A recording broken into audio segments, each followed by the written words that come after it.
Barishal Sherebangla medical college হাসপাতালের ENT বিভাগে ভুল ইনজেকশন পুশ করার অভিযোগে 2 নারীর মৃত্যুর ঘটনা ঘটেছে।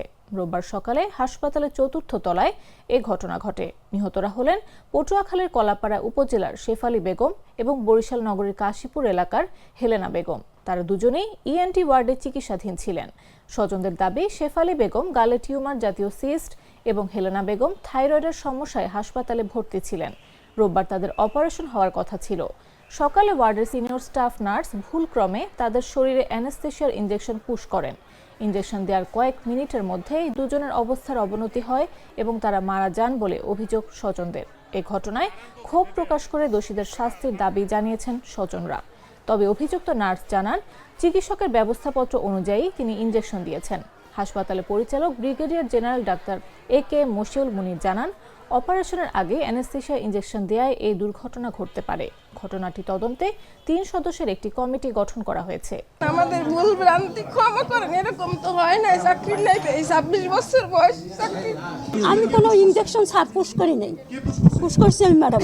এই কথা বলে কি দিদি রুগীটা খারাপ হয়ে পড়ছে। আমি বলছি তো তোমাদের স্যারেদের ফোন নম্বর থাকলে স্যামসাং না জানো কোন স্যার, তার সাথে ফোন। জি স্যার, সেই বের করছে 2 পেশেন্টের ইনজেকশন, সেই পুশ করছে। আমি ধারে কাছেও ছিলাম না। দিদি রেডি করে আমার হাতে দিয়েছে। আমরা তো সবসময় অমিপ্রাজল, সেপটিএক্সন আর রুলাক এই 3টে ইনজেকশন দেই। প্যাকেট তো দিদি রেডি করে দিছে। আমি তো আবার ওই রুগী ডাকে ওই মেট্রো পায়, আবার ইয়া পায়, মেরোপেনাম পায়, সবই দিদি রেডি করে দিয়েছে, আমি দিছি। আমি তো আরও ক্ষেত্রে ওটা ইয়া করতে পারি না।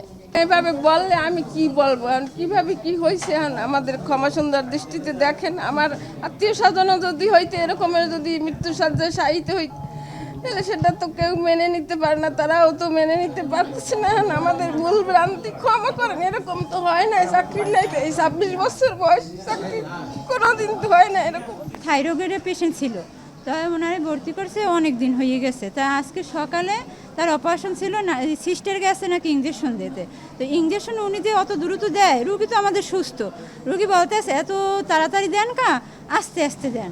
তার তো 2 ঘন্টা অপেক্ষা করা উচিত ছিল, যে না এই ইঞ্জেকশনটা আরে দিছি, তাই 2 ঘন্টা অপেক্ষা করি, তারপর নয় আমরা ওই রুগীটারে দিই। দুজনের অপারেশন ছিল। অপারেশনের সাথে অনেক ওষুধ আছে, কিছু ওষুধ দিতে হয় ওষুধ নেওয়ার আগে, আর কিছু ওষুধ আছে নেওয়ার পরে দিতে হয়। যে নরকিউ যে ইনজেকশনটা অ্যানেস্থেটিক ড্রাগ, এটা হলো কি যখন অ্যানেস্থেসিয়া দিবে তখন কিন্তু তার নর্মাল যে রেসপিরেশনটা কাজ করবে মেশিনে কাজ করবে, কিন্তু এরা এখানে আগে দিয়ে ফেলছে, তার ফলে রোগীরা মারা গেছে। এবং এটা একটা আমরা যেটা মেডিকেল ভাষায় বলি প্রফেশনাল নেগলিজেন্স। তবে এটা অবশ্যই একটা শাস্তিযোগ্য অপরাধ।